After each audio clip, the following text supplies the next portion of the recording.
आज वॉर्डचं जे काही आरक्षण आहे त्याची लॉटरी पार पडलेली आहे. लोकांमध्ये खूप उत्साह आहे, कारण ही कार्यकर्त्यांची निवडणूक असते आणि सत्ताधाऱ्यांवरती खापर फोडण्याचं काही कारण नाही. कारण ह्या निवडणुका ज्या पुढे ढकलल्या होत्या त्या लोकशाही आघाडीचे सरकार असताना 2022 साली ह्या निवडणुका पुढे ढकलल्या. त्याच्यामुळे आत्ताच्या सत्ताधाऱ्यांवरती खापर फोडण्याचं काही कारण नाही.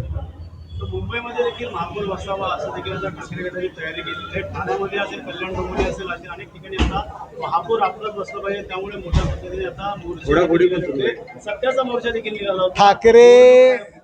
ठाकरे गट आता स्वप्न तर बघणार ना.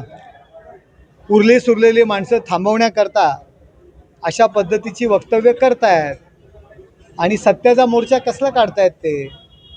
वर्षानुवर्ष मतदार यादीमधल्या काही ज्या चुका आहेत त्या आहेत. मतदार यादीची पुनर्रचना करणं गरजेचं आहे.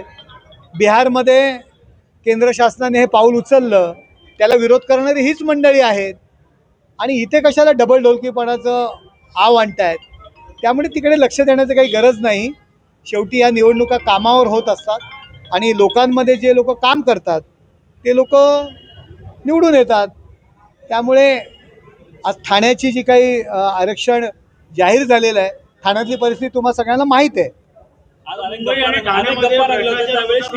ही श्रींची इच्छा आहे, तर आगे आगे देखो होत आहे की असं देखील चर्चा रंगल्या होत्या. कधी गप्पा रंगताना गप्पा तर रंगतात ना. सर्व आम्ही महायुतीतील शेवटी सर्व पदाधिकारी आहोत, महायुतीचे घटक आहोत आणि सगळ्यांची इच्छा काय आहे हे आपण पाहिलेलं आहे.